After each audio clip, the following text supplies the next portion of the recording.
Ma sœur, pilote de ligne, m'a appelé. Je dois te demander quelque chose d'étrange. Ton mari. Est-il à la maison en ce moment? Oui, ai-je répondu, il est assis dans le salon. Sa voix est tombée à un murmure. Cela ne peut pas être vrai. Parce que je le vois avec une autre femme en ce moment même. Ils viennent d'embarquer sur mon vol pour Paris. À cet instant précis, j'ai entendu la porte s'ouvrir derrière moi. Eden est entré dans la cuisine, sa tasse de café à la main, me souriant avec la même expression qu'il avait portée chaque matin pendant 7 ans. La tasse de café qu'il tenait était celle que je lui avais achetée pour son 40e anniversaire. Céramique blanche avec l'inscription « Le mari le plus adéquat du monde » en lettres noires. Il avait ri en l'ouvrant. Il a dit que c'était parfait parce qu'il ne faisait jamais confiance à quelqu'un qui prétendait être le meilleur dans quelque chose. C'était il y a 3 ans, quand son humour d'autodérision lui semblait charmant au lieu de calculer. « Qui appelle si tôt ?» a demandé Eden, se dirigeant vers la cafetière pour se resservir. Sa routine du samedi matin ne variait jamais.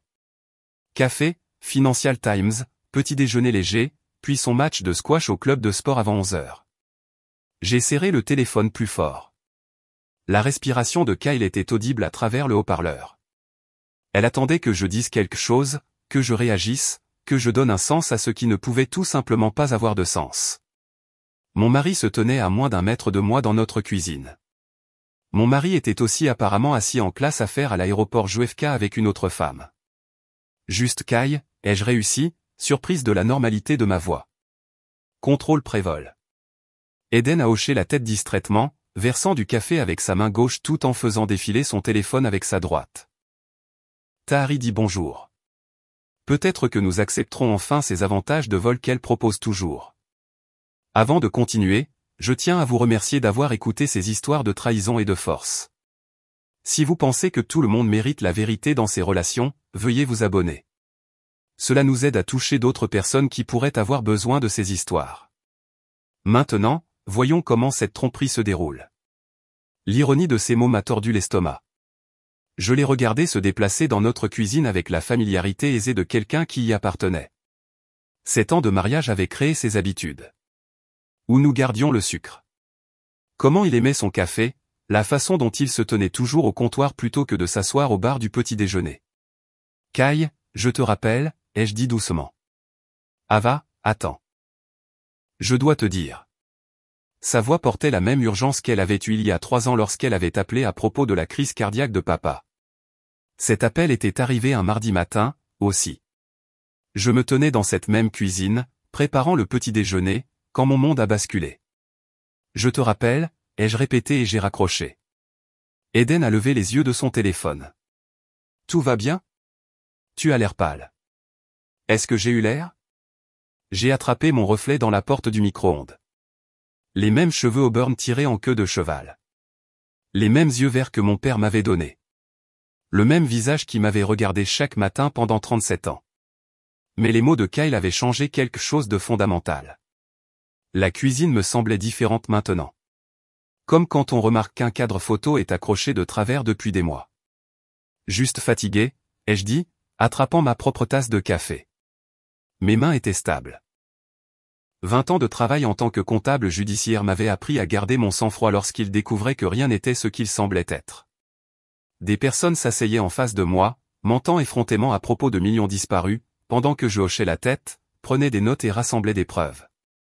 Tu devrais retourner te coucher, a suggéré Eden, son accent britannique enveloppant les mots d'une chaleur familière. Cet accent m'avait charmé lors d'un dîner entre amis communs il y a 8 ans.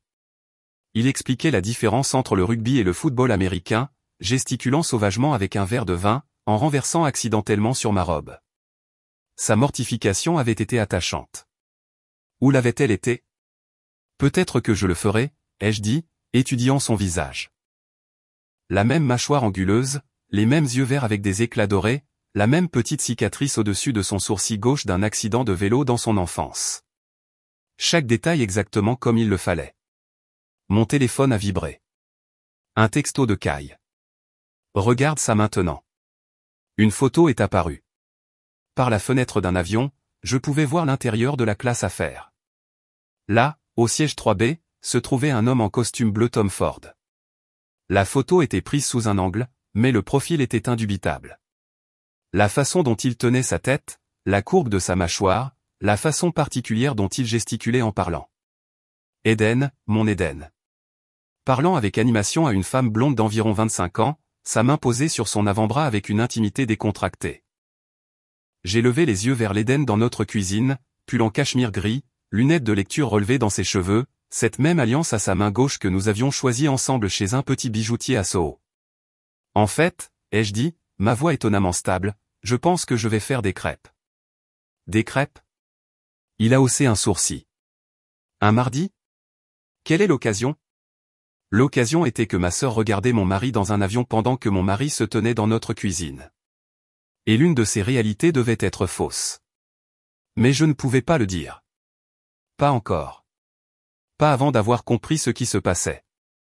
Une femme ne peut pas faire de crêpes pour son mari sans raison. Il a souri. Ce demi-sourire particulier qui me faisait auparavant sauter le cœur. Bien sûr, bien que tu saches que j'ai squash à 11 heures. Assez de temps, ai-je dit, sortant des ingrédients du garde-manger. Farine, œufs, lait. Des choses simples qui avaient du sens. Contrairement à la photo sur mon téléphone montrant mon mari à 2 endroits à la fois. Alors que je mesurais la farine dans un bol, j'ai pensé aux petites incohérences que j'avais ignorées ces derniers mois. La nuit où il était rentré d'un dîner client avec une odeur de parfum que je ne reconnaissais pas. Le week-end où il était allé à Boston pour une conférence dont je n'ai jamais trouvé de traces en ligne plus tard. La façon dont il avait été parfait ces derniers temps. Trop parfait. Pas d'anniversaires oubliés, pas de chaussettes laissées sur le sol de la chambre, pas d'habitudes irritantes qui me rendaient folle autrefois mais qui semblaient étrangement absentes maintenant. Je t'aime, a dit Eden soudainement, s'approchant pour m'embrasser le front. Ses lèvres étaient chaudes, familières. Je t'aime aussi, ai-je répondu automatiquement, les mots aussi creux que la tasse à mesurer dans ma main. Il est retourné à son journal, se replongeant dans sa routine matinale. Je l'ai regardé tourner les pages avec des mouvements précis. Chaque geste exactement comme je m'en souvenais, mais je découvrais que la mémoire pouvait être fabriquée. La réalité pouvait être modifiée. Et quelque part entre ma cuisine et l'aéroport JFK, mon mariage s'était scindé en 2 versions. L'une d'elles était un mensonge. J'ai pris mon téléphone et j'ai tapé un message à Kai. Ne laisse pas cet avion décoller. Mais même en envoyant, je savais qu'il était trop tard. Les moteurs tournaient déjà. La porte était déjà fermée. Et le jeu qui se jouait dans ma vie avait déjà commencé. Le bruit de la porte de l'appartement qui se ferme a résonné dans le couloir alors qu'Eden partait pour son match de squash. Je me tenais à la fenêtre, le regardant sortir de notre immeuble, son sac de sport à l'épaule, cette démarche confiante inchangée après toutes ces années. Il a tourné à gauche vers le club de sport, comme il le faisait chaque mardi et samedi. Thermal, prévisible, sauf que rien ne me semblait normal. Au moment où il a disparu au coin de la rue, j'ai bougé avec détermination vers son bureau à domicile. Le bureau en acajou que nous avions acheté lors d'une vente de succession dans les Hamptons se trouvait sous ses diplômes de Cambridge et de Harvard Business School. Tout était méticuleusement organisé comme toujours, mais l'organisation, comme je l'avais appris au cours d'années de comptabilité judiciaire, masquait souvent les tromperies les plus élaborées. J'ai ouvert mon ordinateur portable et me suis connecté à nos comptes conjoints. Mes doigts se déplaçaient sur le clavier avec la même précision que j'utilisais pour traquer des millions détournés pour des sociétés du Fortune 500. Les relevés de cartes de crédit se chargeaient lentement, chaque mois révélant un schéma qui serrait ma poitrine.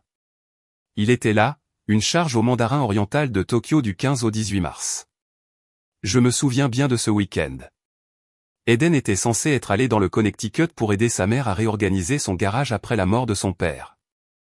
J'avais proposé de l'accompagner, mais il avait insisté pour que je reste à la maison me reposer après une vérification particulièrement éprouvante. La charge de l'hôtel était pour 2 personnes, service de chambre pour 2, soins spa pour 2. Mes mains tremblaient légèrement en défilant. Au revoir. Le Four Seasons. Un week-end où il était censé être à des dîners clients à Midtown. J'étais malade chez moi avec une intoxication alimentaire, trop malade pour remettre en question pourquoi ces réunions clients nécessitaient des séjours d'une nuit dans des hôtels à 40 minutes de notre appartement. J'ai ouvert sa carte de crédit professionnel ensuite. D'autres hôtels, d'autres restaurants dont je ne l'avais jamais entendu parler, des achats de bijoux chez Cartier qui ne se sont jamais matérialisés en cadeau pour moi. Mon cerveau méthodique, entraîné à repérer les irrégularités financières, cataloguait chaque divergence pendant que mon cœur essayait de les rationaliser. Peut-être que c'était des cadeaux clients. Peut-être que les hôtels étaient pour des cadres en visite. Peut-être qu'il y avait une explication qui n'impliquait pas mon mari vivant une vie entièrement séparée. Mon téléphone a sonné. Le nom de Sophia Chen est apparu à l'écran. Je suis à 15 minutes, a-t-elle dit sans préambule. Et Ava, tu dois te préparer. Ce que j'ai trouvé, c'est très étendu. Sophia et moi avions été colocataires à la NYU, étudiant toutes deux la comptabilité avant que nos chemins ne divergent. Le mien vers l'enquête judiciaire, le sien vers ce qu'elle appelait énigmatiquement le renseignement privé. Son divorce d'avec Richard, le trader de Wall Street qui avait couché avec sa directrice adjointe de 23 ans, l'avait transformé d'analyste d'entreprise en quelqu'un qui se spécialisait dans ce qu'elle appelait la reconnaissance conjugale. En attendant qu'elle arrive, j'ai poursuivi mon enquête. Nos comptes d'investissement conjoints montraient une activité régulière. Mais en creusant, j'ai trouvé des retraits que je ne reconnaissais pas. De petites sommes au début, 5 000 ici, 10 000 là, toujours juste en dessous du seuil qui déclencherait des alertes automatiques.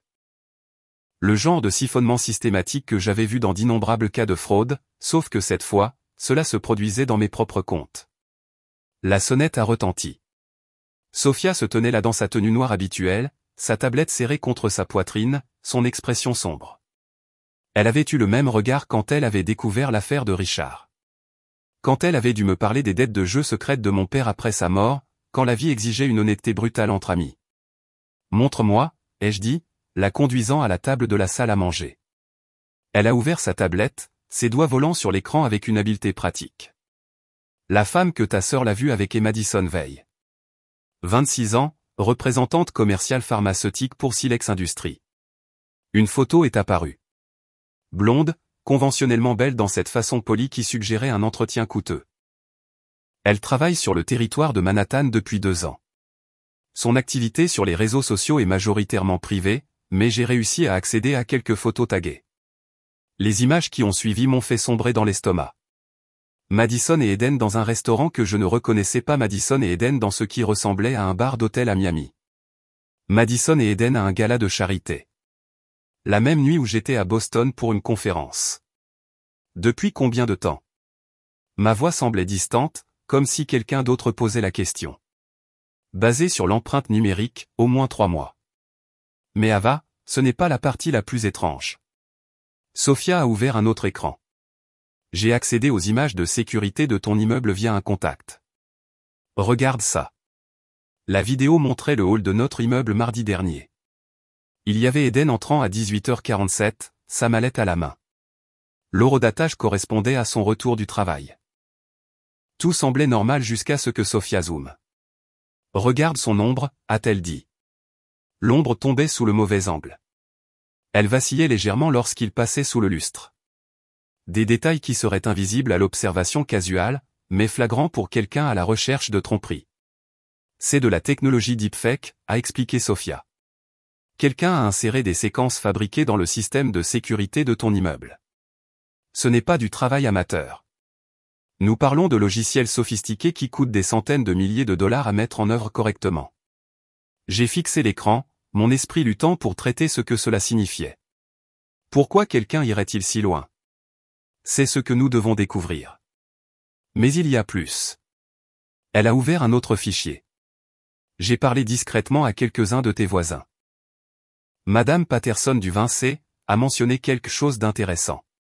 Madame Patterson, 78 ans, vivait seule avec ses 2 chats persans, passait la plupart de son temps à regarder le couloir par son Judas, le système de sécurité non officiel de l'immeuble.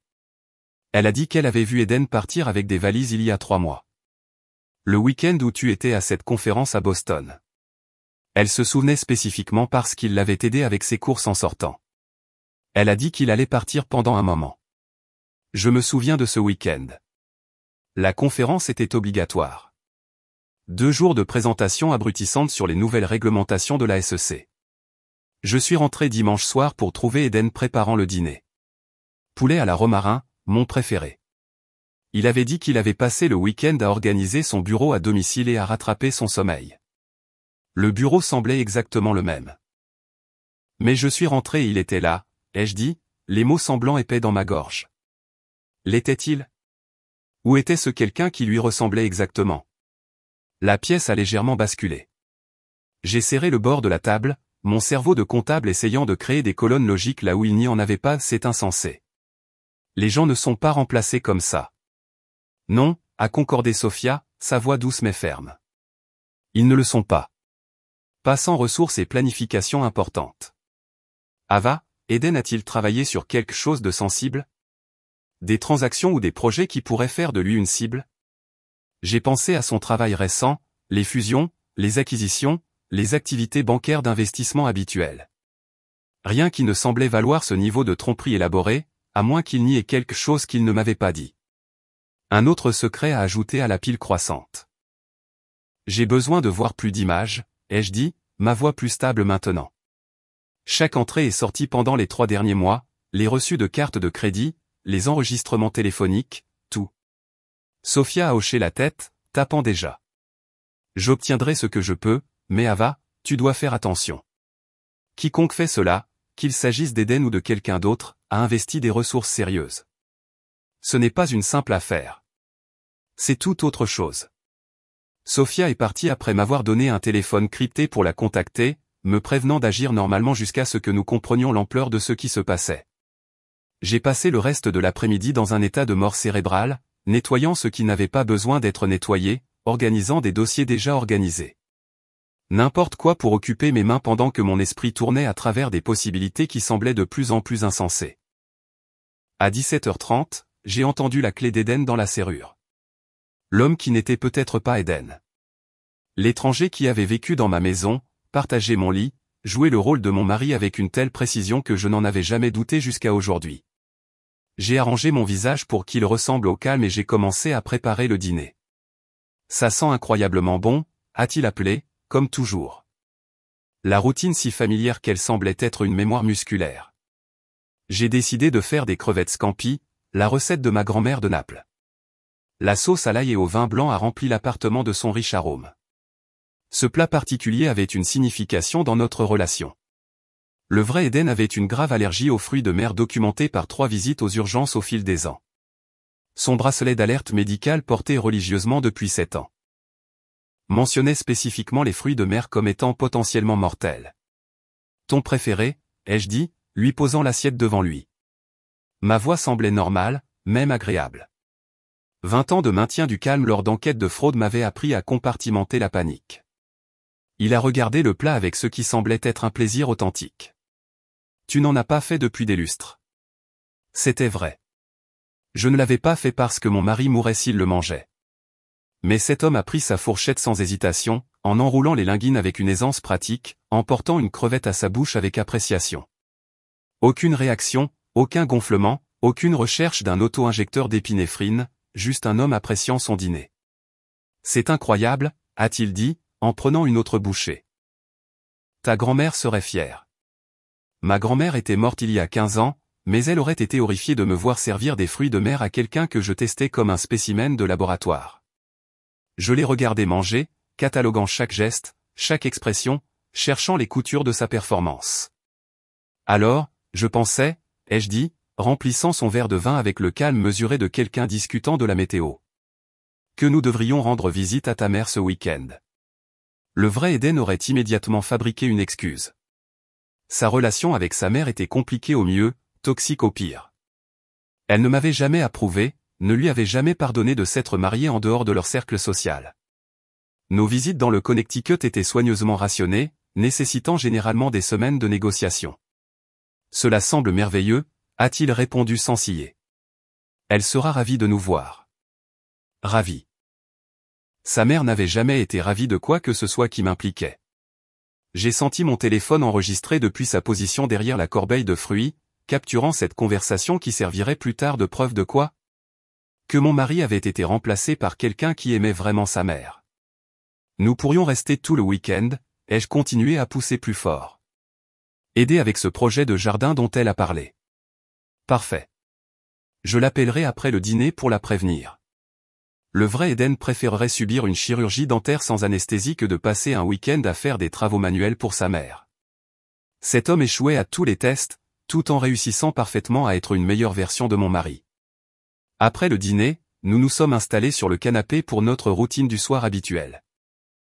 Netflix, conversation légère sur nos journées, le silence confortable d'un couple marié depuis longtemps. Sauf que rien de tout cela ne semblait confortable maintenant. Chaque geste qu'il faisait, chaque mot qu'il disait semblait regarder un marionnettiste hautement qualifié manipuler des ficelles que je ne pouvais pas voir.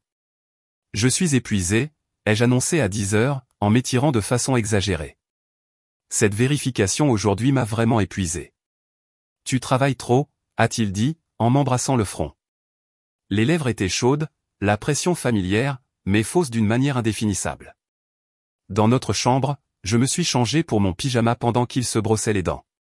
Les bruits de la salle de bain étaient parfaits. La brosse à dents électrique pendant exactement 2 minutes, le gargarisement du bain de bouche, la routine de lavage du visage. Quelqu'un avait étudié les habitudes de mon mari avec une précision anthropologique. Quand il est monté dans le lit à côté de moi, je me suis forcé à rester immobile. Il s'est tourné sur le côté, me tournant le dos, sa respiration s'égalant en quelques minutes. Le vrai Eden était un insomniaque chronique qui lisait généralement bien après minuit. Cet homme s'endormait comme quelqu'un sans souci, sans secret, sans une identité volée pesant sur sa conscience. J'ai attendu, comptant ses respirations, jusqu'à ce que je sois certaine qu'il dormait profondément.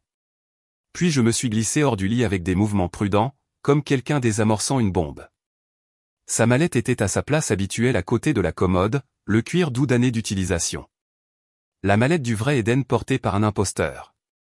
À l'intérieur, le contenu habituel semblait normal à première vue. Ordinateur portable, divers dossiers, cartes de visite. Mais sous une pile de portefeuilles d'investissement, j'ai trouvé une enveloppe qui n'appartenait pas. Mes doigts tremblaient en extrayant le contenu. Une fiche de paie adressée à Marcus Webb, adresse à Queens. Une carte du syndicat des acteurs. Mais le plus accablant étaient les notes manuscrites, des pages et des pages d'une autre écriture documentant ma vie dans les moindres détails. Ma routine matinale jusqu'à la tasse de café que je préférais. Mes schémas de parole avec certaines phrases mises en évidence. Des détails sur notre histoire relationnelle qui ressemblaient à un scénario préparé pour une audition. Ava aime son café avec un sucre, sans crème. Elle appelle sa sœur tous les mardis et jeudis. L'anniversaire est le 15 octobre. Elle attend des fleurs mais prétend que non. Son père est mort il y a 3 ans. Sujet sensible. Elle pleure à chaque fois lors de la scène finale de Casablanca. Notre mariage entier réduit à des points clés. Une étude de personnage pour quelqu'un qui se préparait à jouer le rôle du mari dévoué. Au bas de la dernière page, une note dans une autre écriture. 3 mois maximum. Maintenir la couverture jusqu'à la fin du transfert. 3 mois. Cette performance avait une date d'expiration. J'ai glissé les papiers dans la mallette de Marcus avec des doigts tremblants, mon esprit traitant les implications du transfert terminé. Transfert de quoi? Nos actifs. L'appartement. Ma vie entière. J'ai photographié chaque page avec le téléphone crypté que Sophia m'avait donné, puis je me suis faufilé dans le lit où l'étranger portant le visage de mon mari dormait paisiblement. Le dimanche matin suivant, j'ai regardé Marcus effectuer sa routine matinale avec une nouvelle clarté. Chaque geste était étudié, chaque mot soigneusement choisi. Quand il a mentionné avoir besoin d'aller à la salle de sport, j'ai fabriqué une crise urgente de client qui nécessitait une attention immédiate à mon bureau. Il a à peine levé les yeux de sa tablette, me saluant d'un signe de la main avec la distraction de quelqu'un dont l'esprit était déjà ailleurs. Mon immeuble de bureau était vide le dimanche matin, juste des gardiens de sécurité et les fantômes de crimes financiers. Je me suis enfermé dans mon bureau d'angle surplombant Park Avenue et j'ai ouvert mon ordinateur portable avec la détermination de quelqu'un sur le point de pratiquer une chirurgie sur sa propre vie. Le logiciel de comptabilité judiciaire que j'utilisais pour traquer la fraude d'entreprise allait maintenant disséquer mes finances personnelles. J'ai commencé par notre compte chèque conjoint. Les 3 derniers mois ont révélé un schéma si subtil que je l'aurais manqué si je n'avais pas cherché spécifiquement le vol. Virement de 9 999 $ juste en dessous du seuil de déclaration fédérale. Se déplaçant vers des comptes que je ne reconnaissais pas. Les banques réceptrices étaient au Cayman, notoires pour leur loi sur la confidentialité et leur résistance aux enquêtes internationales. Chaque virement avait été autorisé avec les identifiants de mon mari pendant des moments où Marcus était assis en face de moi à dîner ou dormait à côté de moi au lit. Le vrai Eden était ailleurs, saignant systématiquement nos comptes pendant que son double engagé me distrayait avec des impersonations parfaites de bonheur domestique. J'ai retracé l'argent à travers 3 sociétés écrans, chacune enregistrée dans différentes juridictions, chacune menant à une autre impasse. Lux Corp International au Cayman, Meridian Holdings au Panama, Apex Investment à Chypre, des structures d'entreprises conçues pour le blanchiment d'argent et cacher des actifs aux personnes exactement comme moi. La piste s'est refroidie aux banques suisses dont les lois sur la confidentialité étaient légendaires. 15 ans d'épargne, d'investissement et de planification financière minutieuse disparaissant dans des comptes numérotés que je pouvais voir mais pas toucher. L'ampleur du vol m'a rendu physiquement malade. 400 000 $ de notre portefeuille d'investissement. 600 000 $ de la ligne de crédit hypothécaire que nous n'avions jamais utilisée. Encore 300 000 $ provenant de divers comptes de retraite, tous pris sous forme de prêts qui ne déclencheraient pas d'alertes immédiates.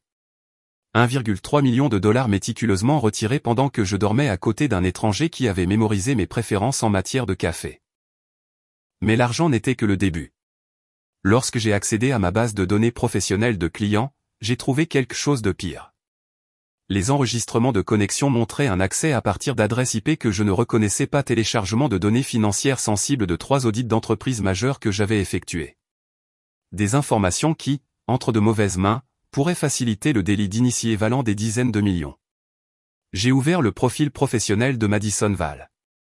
Représentante commerciale pharmaceutique semblait être une couverture maintenant. Son LinkedIn montrait des liens avec plusieurs gestionnaires de fonds spéculatifs, le genre qui opérait dans des zones grises juridiques et n'était pas particulier quant à l'origine de leurs informations. Son historique de voyage sur les réseaux sociaux correspondait parfaitement à des transactions suspectes sur des actions pharmaceutiques qui avaient eu lieu juste avant des annonces importantes de la FDA. Ils ne me volaient pas seulement. Ils utilisaient ma réputation, mon accès, mes relations clients pour commettre des crimes fédéraux. Chaque connexion non autorisée, chaque fichier volé, chaque transaction suspecte serait retracée jusqu'à mes identifiants.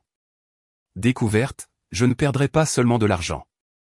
Je perdrais ma licence, ma carrière, potentiellement ma liberté. J'avais besoin d'aide au-delà de ce que Sophia pouvait offrir.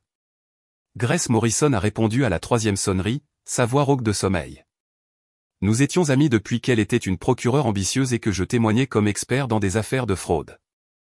Son divorce d'avec un juge qui avait accepté des pots de vin avait mis fin à sa carrière au bureau du procureur du district, mais avait aiguisé sa compréhension de la façon dont le système échouait aux femmes qui découvraient que leurs maris étaient des criminels. Ava, il est 7 heures du matin, un dimanche. J'ai besoin de ton aide. Peux-tu me rencontrer à mon bureau? Quelque chose dans ma voix a dû transmettre l'urgence. 20 minutes, a-t-elle dit et a raccroché. Grace est arrivée en ayant l'air d'avoir jeté les premiers vêtements qu'elle a trouvés. Ses instincts de procureur étaient toujours vifs malgré 3 ans de pratique privée. Je lui ai tout montré. Les transferts financiers, les données clients volées, les photos du contenu de la mallette de Marcus. Elle a étudié les preuves avec l'intensité concentrée qui rendait autrefois nerveux les avocats de la défense. C'est sophistiqué, a-t-elle finalement dit. Vol d'identité de niveau professionnel combiné à la fraude financière et à l'espionnage d'entreprise.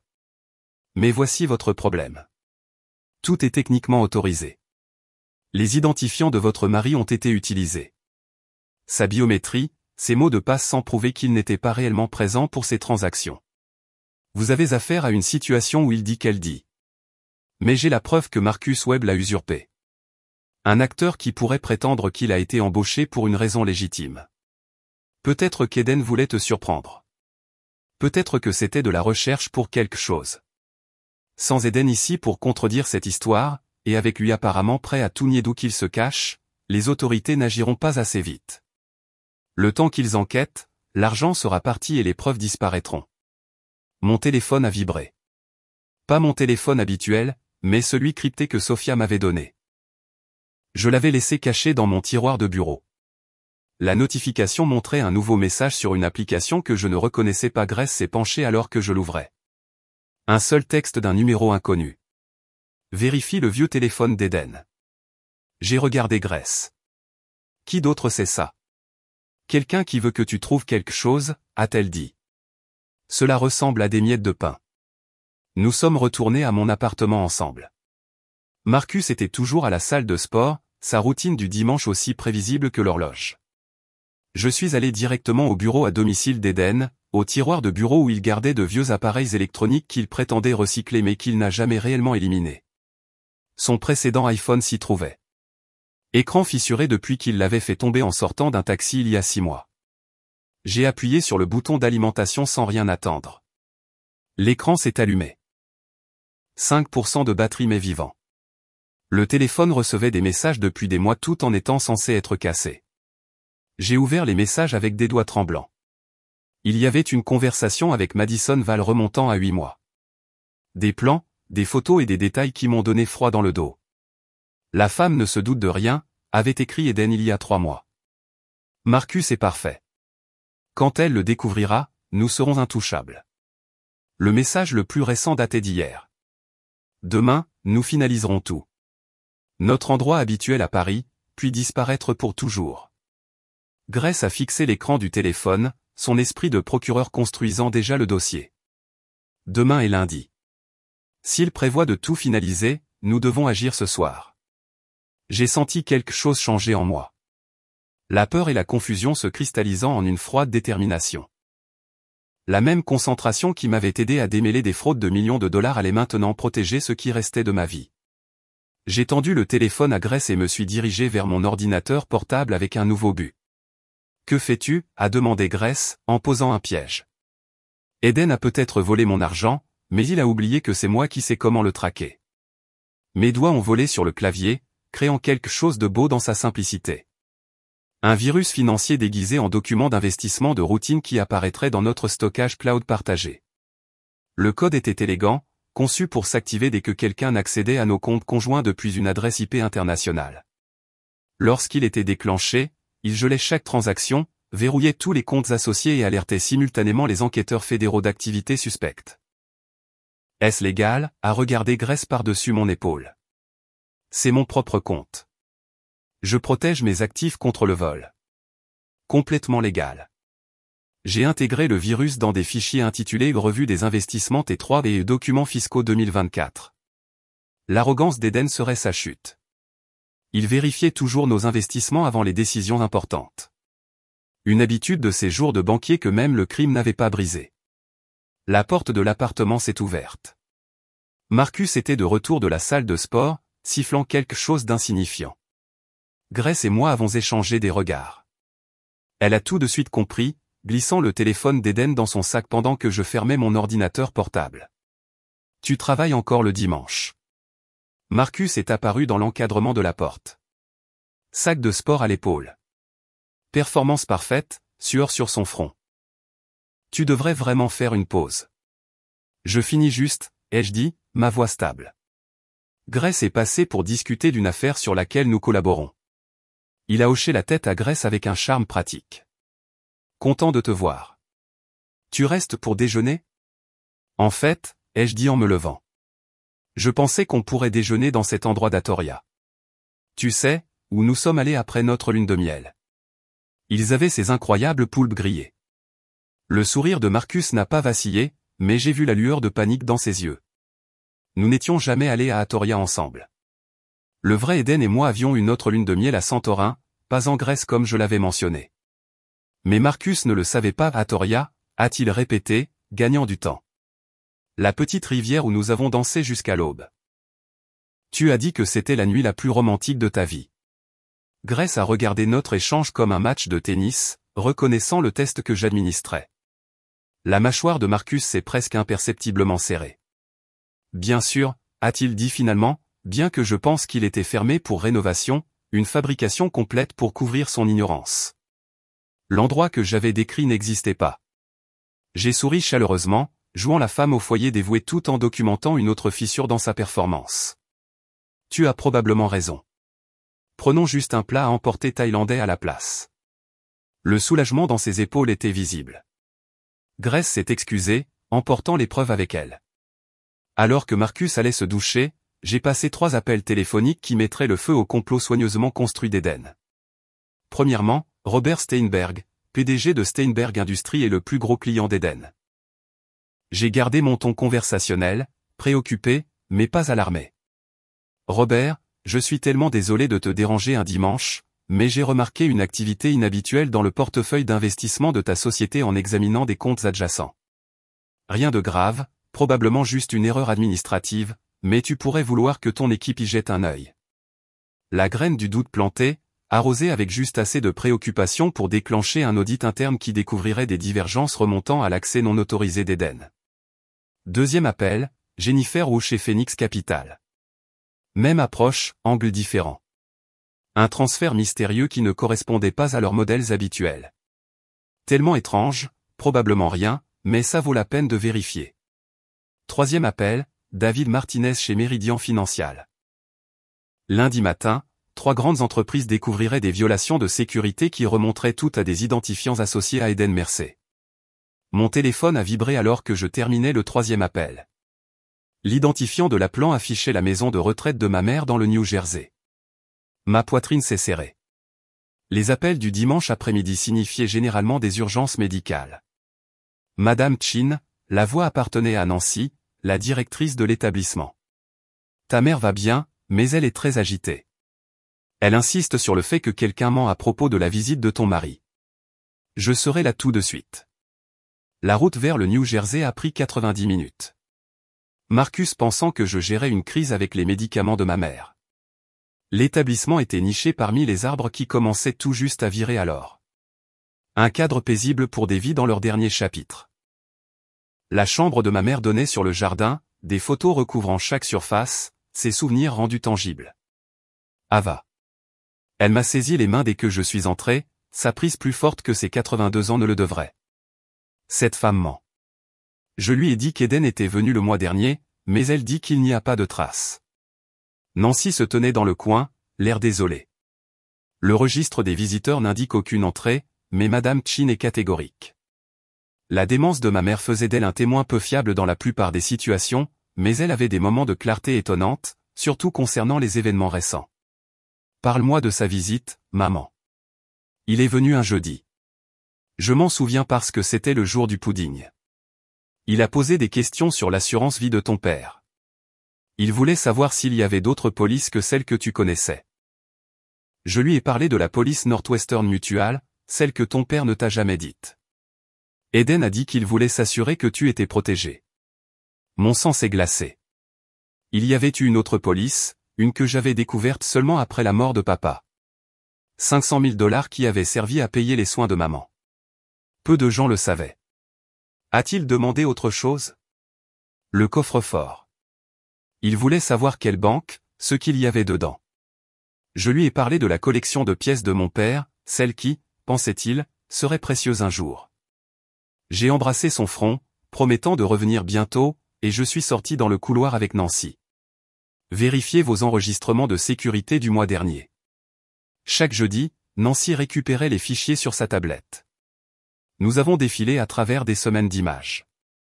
Résidents entrant et sortant, famille en visite, changement de personnel. Puis il était là. 15 août, 14h47. Eden entrant par la porte d'entrée, signant le registre des visiteurs, passant 43 minutes avec ma mère. Mais le registre que Nancy a récupéré, la feuille d'inscription physique, photographiée et archivée. Le nom d'Eden n'était pas là. La page montrait un espace vide, comme si cette ligne avait été complètement sautée. Il l'a signé, a dit Nancy, perplexe. Je l'ai regardé signer. Quelqu'un avait altéré numériquement l'image archivée, supprimant sa signature avec une précision chirurgicale, mais il n'avait pas pensé à vérifier les images de sécurité. Eden avait planifié cela pendant des mois, collectant des informations sur chaque actif, chaque police, chaque source d'argent possible. Il avait même ciblé ma mère, extrayant ses souvenirs confus pour des détails financiers. J'ai repris la route du New Jersey avec les images de sécurité de New York sauvegardées sur mon téléphone. Une autre pièce à conviction dans la montagne croissante de la tromperie d'Eden. Le dimanche soir, le trafic se déplaçait lentement, me laissant le temps de traiter la cruauté calculée de rendre visite à ma mère, extrayant des informations financières d'une femme dont l'esprit dérivait entre les décennies comme une radio, recherchant des signaux. Mon téléphone a vibré avec un message de Kai. Son vol avait atterri à Charles de Gaulle il y a 3 heures. Les photos jointes ont fait serrer mes mains sur le volant. Eden et Madison à l'échangeur de devises de l'aéroport, sa main sur le bas de son dos avec une intimité décontractée. Une autre photo les montrait montant dans un taxi. La tête de Madison penchée vers son épaule. Tous les deux riant de quelque chose sur son téléphone. L'horodatage indiquait 16h47, heure de Paris. La photo suivante a arrêté ma respiration un instant. Il se tenait à la réception de l'hôtel Lancaster sur les Champs-Élysées, un endroit où les chambres coûtaient à partir de 800 € par nuit. Madison portait un bracelet en diamant que je reconnaissais. Celui qu'Eden était censé avoir acheté pour le 70e anniversaire de sa mère il y a 6 mois. Le langage corporel entre eux témoignait d'un confort pratique, le genre qui se développe au fil des années, pas des mois. La façon dont elle ajustait son col, la façon dont il la guidait dans le hall avec une confiance possessive. Ce n'était pas une liaison récente. C'était une relation qui pourrait avoir précédé notre mariage entier. J'ai garé dans le garage de notre immeuble à 20h30 pour trouver Marcus faisant les 100 pas près de l'ascenseur, son téléphone collé à son oreille. Quand il m'a vu, son visage s'est recomposé en une expression de préoccupation, mais pas assez vite pour cacher le flash d'anxiété en dessous. « Te voilà », a-t-il dit, terminant brusquement son appel. Je commençais à m'inquiéter. « Comment va ta mère ? » Elle va bien, juste confuse à propos de vieux documents financiers. Je l'ai regardé traiter cela, j'ai vu la légère détente dans ses épaules quand je n'ai pas élaboré. De retour dans notre appartement, j'ai pris une décision qui allait soit exposer tout, soit détruire ma chance de justice. Assise en face de Marcus à notre table de salle à manger, j'ai sorti mon téléphone avec une désinvolture délibérée. J'ai réfléchi, ai-je dit, en consultant mon calendrier. Notre anniversaire approche le mois prochain. 8 ans depuis ce dîner où nous nous sommes rencontrés. Marcus a hoché la tête, son entraînement d'acteur gardant son expression neutre malgré le fait qu'Eden et moi étions mariés depuis 7 ans, pas 8. Un autre test échoué. Je veux faire quelque chose de spécial. Une fête surprise mardi matin avant l'ouverture des marchés. Invitez tous vos collègues du cabinet, vos plus gros clients. Montrez-leur l'appartement. Servez du champagne et ces petites pâtisseries de cet endroit français que tu aimes. Ses yeux ont clignoté de confusion. Mardi matin. C'est une heure inhabituelle pour une fête. Tu as toujours dit que les meilleures affaires se faisaient avant le petit déjeuner. D'ailleurs, ce serait mémorable. Différent. J'ai ouvert mes contacts, en laissant de l'enthousiasme colorer ma voix. Je m'occuperai de tout. Tu n'as qu'à envoyer les invitations ce soir. Fais-le sonner exclusif, urgent. Dis-leur qu'il est important qu'ils assistent. Marcus a hésité, essayant clairement de comprendre si cela faisait partie de son script ou si c'était quelque chose d'inattendu. Mais refuser aurait rompu le personnage et maintenir sa couverture était primordial. Si c'est ce que tu veux, a-t-il dit finalement. Parfait. Envoie-les maintenant pendant que je prépare le dîner. Je veux voir leur réponse. Je l'ai regardé composer le message sur son téléphone, ses doigts bougeant à contre-cœur sur l'écran. Des collègues de la banque d'investissement, des clients majeurs, des personnes dont la présence serait impossible à expliquer quand les agents fédéraux arriveraient. En quelques minutes, des réponses ont commencé à arriver. Confusion mêlée d'accords. Quand Eden Mercé demandait votre présence, vous vous présentiez. Pendant que je préparais notre dernier dîner ensemble, j'ai ressenti une vague de sympathie inattendue pour Marcus Webb. C'était un acteur raté de Queens qui pensait qu'il allait faire une percée, jouant un rôle pour ce qu'il pensait probablement être une émission de télé-réalité ou une blague élaborée. Au lieu de cela, il était devenu complice de crimes fédéraux. Piégé dans une performance où les enjeux étaient des peines de prison, pas de mauvaises critiques. J'ai préparé du saumon avec des asperges. Simple et rapide, Marcus était assis au bar de la cuisine, maintenant l'illusion de la normalité domestique alors que nous savions tous les deux que quelque chose avait fondamentalement changé. Le script qu'il avait mémorisé ne correspondait plus à la scène jouée. Du vin, ai-je proposé, en levant une bouteille du Malbec que nous partagions habituellement le dimanche soir. Il a secoué la tête rapidement. Je ne me sens pas bien. Je crois que je couvre quelque chose. La première fois en 3 mois, il avait refusé l'alcool. Ses instincts hurlaient des avertissements, même s'il n'avait pas complètement traité le danger dans son esprit conscient. J'ai versé un verre pour moi, ayant besoin de courage liquide pour ce qui allait arriver. Marcus, ai-je dit doucement, et tout son corps s'est rigidifié. Je n'ai jamais appelé Eden par le mauvais nom. Je sais qui tu es. Le silence s'est étiré entre nous comme une corde raide. Son visage a défilé à travers des émotions, surprise, peur, calcul, et enfin résignation. Quand il a parlé, l'accent britannique avait disparu, remplacé par du pur Brooklyn. Depuis quand sais-tu? Depuis mardi matin. Quand ma sœur a vu le vrai Eden monter dans un avion pendant que tu étais assis dans notre salon. Il a mis la tête dans ses mains, le geste si sincèrement humain que ma colère a vacillé. Je ne connaissais pas les crimes. Je veux dire, il m'a dit que vous étiez séparés, qu'il avait besoin que quelqu'un garde la maison, qu'il fasse semblant pour des raisons professionnelles, qu'il m'ait payé 20 000 $ en espèces pour le prétendre pendant 3 mois. Je trouvais ça bizarre mais légal. Tu y croyais vraiment? Je voulais y croire. Sa voix s'est légèrement brisée. J'auditionne depuis 15 ans, je faisais serveur, je conduisais des camions de livraison, je regardais de plus jeunes acteurs obtenir les rôles que je voulais. Puis ce type apparaît, m'offre plus d'argent que je n'en ai jamais vu pour jouer un rôle. Je ne posais pas de questions parce que je ne pouvais pas me le permettre. Mon téléphone a vibré avec un texte de Grèce. Le FBI bouge demain matin. Tout est en place. J'ai regardé Marcus, cet étranger qui avait dormi dans mon lit, mangé à ma table, participé à une tromperie qui avait détruit ma vie. Mais assis en face de lui maintenant, voyant la défaite dans ses épaules, j'ai reconnu une autre victime de la manipulation d'Eden. Demain matin, des agents fédéraux vont arriver. Les gens que tu as invités seront là pour en être témoins. Tu peux soit être arrêté en tant que complice, soit coopérer en tant que témoin. Témoin, a-t-il dit immédiatement. Dieu, témoin. J'ai des documents, des enregistrements. Il m'a fait tout garder au cas où tu te douterais de quelque chose. Il a dit que c'était une assurance. Marcus a passé la nuit sur notre canapé après m'avoir montré la clé d'un box de stockage où il avait tout gardé. Contrat, enregistrement d'appel téléphonique avec Eden, instructions détaillées pour maintenir la tromperie. Nous avons à peine dormi, tous les deux attendant l'aube qui mettrait fin à cette performance élaborée. À 5h47, mon téléphone a sonné. Ils les ont eus, a dit Kai, sa voix portant à la fois l'épuisement et la satisfaction. La police française les a arrêtés à Charles de Gaulle. Ils essayaient de prendre un vol de correspondance pour la Suisse. Je l'ai mis en haut-parleur pour que Marcus puisse entendre.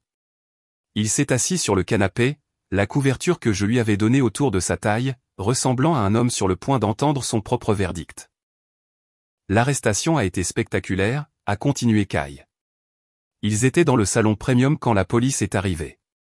Madison a commencé à pleurer, prétendant qu'elle ne savait rien des crimes. Mais Eden, son sang-froid a finalement craqué. Il a essayé de courir. Ils l'ont plaqué là, devant tout le monde. Quelqu'un l'a filmé. C'est déjà sur les chaînes d'information européennes. Marcus a fermé les yeux, réalisant peut-être à quel point il était passé près d'être menotté lui-même.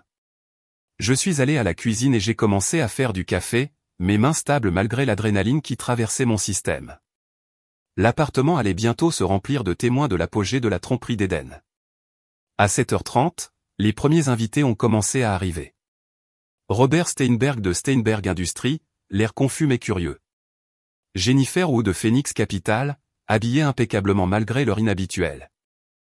David Martinez, plusieurs jeunes associés du cabinet d'Eden, des clients dont les portefeuilles représentaient des milliards d'actifs gérés. Ils se sont regroupés dans notre salon, acceptant du café et échangeant des banalités embarrassantes sur l'urgence mystérieuse de l'invitation. Ça a intérêt à en valoir la peine, Eden, a dit Robert à Marcus, qui se tenait figé près de la fenêtre. J'ai annulé une réunion du petit déjeuner avec l'équipe de la Soul. Marcus m'a regardé, la panique évidente dans ses yeux. Le script ne l'avait pas préparé à cela. Je me suis avancé, jouant l'hôtesse gracieuse une dernière fois. Merci à tous d'être venus. Je sais que le moment est inhabituel, mais vous comprendrez dans un instant pourquoi votre présence est si importante. À 7h58, j'ai entendu des pas dans le couloir. Plusieurs groupes se déplaçant avec détermination. Marcus les a aussi entendus, son visage est devenu pâle. La sonnette a retenti une fois, suivie immédiatement par des coups fermes. Agents fédéraux, nous avons un mandat. La pièce a éclaté de murmures confus alors que j'ouvrais la porte. 6 agents du FBI sont entrés. Leur présence a immédiatement transformé notre appartement d'une réunion sociale en une scène de crime. L'agent principal, une femme aux cheveux gris acier et aux yeux qui ne manquaient rien, a brandi ses identifiants. Agent Sarah Brennan, division des crimes financiers du FBI. Nous cherchons Eden Mercé. C'est moi, a dit Marcus, son accent de Brooklyn transperçant le vernis britannique. Sauf que ce n'est pas le cas. Il a regardé l'agent Brennan avec un soulagement désespéré. Je veux coopérer. J'ai des preuves. J'ai été embauché pour l'imiter. La pièce est tombée dans le silence, à l'exception de la tasse de café de quelqu'un qui a heurté une soucoupe trop fort. La bouche de Robert Steinberg s'ouvrait et se fermait comme un poisson à bout de souffle. Jennifer Wu a sorti son téléphone, calculant probablement l'exposition de sa société à ce qui se déroulait. Monsieur Webb, a dit clairement l'agent Brennan, connaissant déjà son vrai nom. Vous êtes en état d'arrestation pour complot en vue de commettre une fraude, usurpation d'identité et blanchiment d'argent. Alors qu'il me notait Marcus, il m'a regardé avec quelque chose qui ressemblait à de la gratitude. Le box de stockage à Queens Boulevard, a-t-il dit rapidement. Unité 447. Tout y est. Pendant que les agents lisaient ses droits à Marcus, mon téléphone a vibré avec une notification que j'attendais. Le virus financier s'était activé. Sur mon écran, j'ai regardé en temps réel les comptes au Cayman, en Suisse et à Chypre gelés simultanément. 47 millions de dollars de fonds volés bloqués dans de l'ambre numérique. Les enregistrements de transactions automatiquement transmis aux procureurs fédéraux, à l'IRS, à la SEC. Chaque agence qu'Eden pensait avoir évité avait maintenant un dossier complet de ces crimes. Madame Mercé, l'agent Brennan s'est approché de moi pendant que son équipe sécurisait Marcus. Nous aurons besoin que vous veniez avec nous pour une déclaration formelle. Bien sûr, mais d'abord, ces gens méritent de savoir pourquoi ils sont ici. J'ai pris mon téléphone, trouvant l'enregistrement de l'appel de Kyle du mardi matin. Sa voix a rempli la pièce, claire et professionnelle. Je dois te demander quelque chose d'étrange. Ton mari, est-il à la maison en ce moment? L'enregistrement a joué ses premiers moments de découverte. Les cadres rassemblés ont écouté avec une compréhension croissante, la compréhension se lisant sur leur visage. Ils n'étaient pas là pour une fête d'anniversaire. Ils étaient témoins du démantèlement d'une fraude massive qui aurait pu détruire leurs entreprises. Votre mari, a dit l'agent Brennan, s'adressant à la pièce pendant que son équipe travaillait, a volé des secrets d'entreprise et facilité le délit d'initié en utilisant des informations obtenues par le biais du travail de comptabilité judiciaire de sa femme. L'homme que vous avez rencontré ces 3 derniers mois était Monsieur Webb, engagé pour maintenir l'illusion pendant que le vrai Eden Mercé tentait de fuir avec les actifs volés. David Martinez s'est effondré sur notre canapé, calculant l'exposition de sa société. Jennifer Wu était déjà au téléphone avec son équipe juridique, mais Robert Steinberg s'est approché de moi, son expression passant de la stupeur à quelque chose d'admirant. Tu as trouvé. Tu as tout organisé. J'ai hoché la tête, épuisé soudainement. Il comptait sur moi pour ne pas remarquer, ou ne pas pouvoir le prouver si je le faisais. Les irrégularités de l'audit que vous avez mentionné dimanche étaient réelles. Vos systèmes ont été compromis, mais maintenant le FBI a tout ce dont ils ont besoin pour retracer exactement ce qui a été pris et comment. Le téléphone de l'agent Brennan a vibré. Elle a répondu, écoutez, puis m'a regardé. Les autorités françaises ont confirmé qu'elles ont Eden Mercé et Madison Val en détention. Ils seront extradés pour y faire face ici. L'appartement qui avait été notre maison, notre sanctuaire, était maintenant une scène de crime. Les agents ont photographié tout, recueilli des preuves, traité notre vie commune comme des pièces à conviction dans une affaire fédérale. Les témoins assemblés sont progressivement partis, chacun s'arrêtant pour offrir des condoléances maladroites ou une gratitude confuse. Alors que le dernier agent se préparait à partir, l'agent Brennan m'a tendu une carte. Nous aurons besoin que vous veniez témoigner. Votre travail d'expert comptable, le virus que vous avez créé pour suivre l'argent, c'est le fondement de notre dossier. Je serai là, ai-je dit, en le pensant. L'appartement est tombé dans le silence. Je me tenais dans notre cuisine, entouré des restes de la dernière performance de Marcus, sa tasse de café toujours sur le comptoir, la couverture qu'il avait utilisée sur le canapé, les notes qu'il avait cachées dans tout l'appartement pour se souvenir de ses répliques. Accessoire dans une pièce qui avait finalement pris fin. Mon téléphone a vibré avec une alerte d'actualité. Vidéo de Charles de Gaulle, tremblante mais claire. Eden me notait, son sang-froid parfait brisé, étant conduit à travers l'aéroport tandis que les voyageurs s'arrêtaient pour regarder. Madison à côté de lui, son maquillage de créateur maculé de larmes, son rêve parisien se terminant en détention de la police française. J'ai regardé la vidéo une fois de plus avant de fermer mon ordinateur portable. L'arrestation d'Eden se déroulant dans des images d'aéroports granuleuses qui était devenu le clip le plus regardé sur les chaînes d'information financière. L'horodatage en bas à droite indiquait il y a 6 mois, mais cela semblait une éternité depuis ce mardi matin où mon monde s'était fendu en deux. L'appartement se tenait vide autour de moi maintenant. Nos meubles vendus ou donnés, les murs portant des rectangles pâles où les œuvres d'art étaient autrefois accrochées. Les déménageurs avaient pris les dernières boîtes hier, ne laissant que les échos d'un mariage qui avait été plus une performance qu'un partenariat. Je me tenais aux fenêtres surplombant Manhattan, les clés lourdes dans ma main, attendant le concierge de l'immeuble, qui prendrait possession dans 20 minutes. Les procédures de divorce avaient avancé avec une rapidité inhabituelle une fois que les procureurs fédéraux ont présenté leur dossier. L'avocat d'Eden, travaillant depuis un centre de détention français tout en se battant contre l'extradition, avait peu de levier contre les preuves de fraude, d'usurpation d'identité et de complot. Le juge, une femme qui avait vu suffisamment de crimes financiers pour reconnaître un comportement prédateur, avait été particulièrement peu sympathique à un mari qui avait engagé un acteur pour le remplacer tout en liquidant les actifs conjugaux. Le règlement m'a laissé plus que je ne m'attendais. Le produit de la vente de l'appartement a récupéré les fonds des comptes gelés et les dommages que la compagnie d'assurance d'Eden a payés plutôt que de faire face à un procès public. L'argent ne pouvait pas racheter 3 mois de sommeil à côté d'un étranger ou 7 ans avec un homme capable d'une telle tromperie, mais il pouvait acheter la liberté de se reconstruire. Mon téléphone a vibré avec un rappel de rendez-vous client. L'ironie n'échappait pas que mon traumatisme était devenu ma spécialité. L'espace de bureau que j'avais loué dans le Flatiron District portait une simple plaque de nom en laiton. Chin Forensic Consulting, spécialiste de la protection des actifs conjugaux et de la vérification d'identité. Ce qui avait commencé par des recommandations de bouche à oreille était devenu une liste d'attente de femmes qui soupçonnaient que leur réalité avait été modifiée. La semaine dernière encore, j'avais aidé un chirurgien de l'Upper East Side à découvrir que son mari depuis 15 ans utilisait la technologie deepfake pour apparaître à des conférences médicales tout en dirigeant une pratique distincte à Miami. La semaine précédente, une productrice de Broadway avait appris que son conjoint avait engagé 3 sosies différents pour maintenir des alibis dans plusieurs villes. Chaque cas semblait être une excavation de couches de tromperie avec les mêmes outils qui m'avaient sauvé la vie. Le concierge est arrivé, acceptant les clés avec détachement professionnel. Alors que je descendais en ascenseur pour la dernière fois, mon téléphone a vibré avec un texto de Kai. Giovanni est à 19h. C'est ma tournée. Giovanni n'avait pas changé en 40 ans. Il servait toujours les mêmes recettes de sauce rouge que notre grand-mère avait déclarées comme la seule cuisine italienne acceptable hors de Naples. Les banquettes en vinyle restaient patchées avec du ruban adhésif. Les nappes à carreaux portaient des décennies de taches de vin et le fils du propriétaire ne parvenait toujours pas à prononcer correctement un bruschetta malgré sa 3e génération d'Américains d'origine italienne. Kai attendait à notre coin de banquette habituel. Une bouteille de Chianti déjà ouverte. Elle s'est levée en me voyant, me serrant dans une étreinte qui a duré plus longtemps que nécessaire. Nous nous étions rapprochés par cette épreuve. Le traumatisme partagé créant un lien qui allait au-delà de la sororité.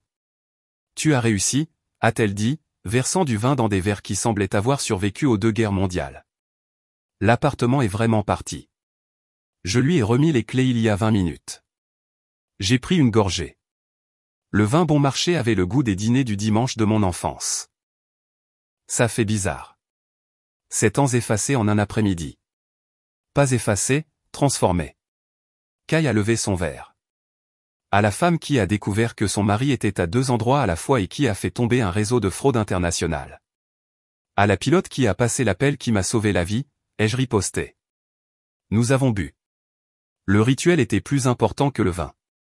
Kai avait porté la culpabilité pendant des mois. Convaincu qu'elle avait détruit mon mariage d'un seul coup de téléphone.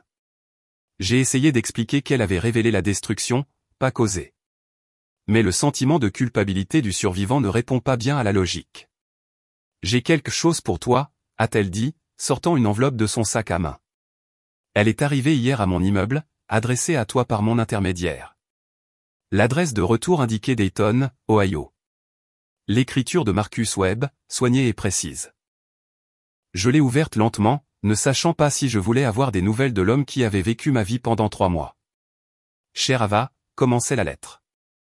Je voulais vous contacter maintenant que les procédures judiciaires sont terminées. Tout d'abord, merci de ne pas avoir porté de charges supplémentaires. Le FBI avait suffisamment, sans votre témoignage, pour me donner une probation et des travaux d'intérêt général au lieu de prison. J'enseigne des cours de théâtre dans un collège communautaire ici. Enfin, j'utilise mes compétences pour quelque chose d'honnête.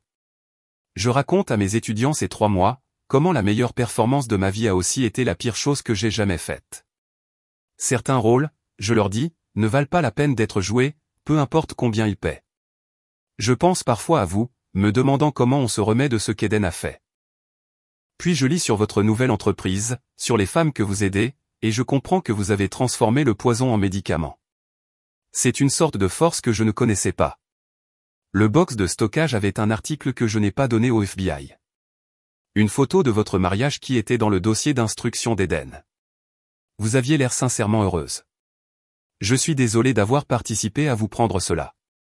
J'espère qu'un jour vous trouverez quelque chose de réel pour remplacer ce qui a été volé. Avec sincère regret et une sincère admiration, Marcus Webb plié. À l'intérieur de la lettre se trouvait la photographie, Eden et moi coupant notre gâteau de mariage. Tous les deux riant de quelque chose hors champ. J'ai étudié ma jeune moi, essayant de me souvenir de ce qui avait été assez drôle pour causer une telle joie authentique. Le souvenir ne venait pas. Il semble sincèrement désolé, a observé Kai, lisant par-dessus mon épaule. C'était aussi une victime, à sa manière. Eden a détruit plusieurs vies en poursuivant de l'argent qui est maintenant gelé en détention fédérale. J'ai glissé la photo dans l'enveloppe. Marcus a juste eu la malchance d'être assez désespéré pour accepter le rôle. Nous avons commandé notre habituel pasta au l'arrabbiata pour moi. Linguine al vongole pour Kai avec suffisamment de pain à l'ail pour inquiéter un cardiologue. Les saveurs familières avaient le goût de la maison, de la continuité dans une vie qui avait été complètement réimaginée. Et maintenant, a demandé Kai en enroulant des pâtes avec une dextérité pratique. Rebecca Harrison demain. PDG d'une start-up technologique. Elle pense que son mari utilise peut-être l'IA pour simuler des voyages d'affaires. Puis jeudi, l'affaire Whitman. Je parlais de toi, pas de ton travail. J'ai réfléchi à la question, la laissant s'installer entre nous comme un autre invité à dîner. Il y a 6 mois, j'avais pensé que mon avenir était cartographié dans une prévisibilité confortable. Maintenant, à 37 ans, j'étais célibataire, prospère dans un domaine que j'avais inventé, et complètement incertaine de tout sauf de mon prochain rendez-vous client. Je ne sais pas, ai-je admis, me surprenant moi-même par mon honnêteté. Et c'est étrangement libérateur.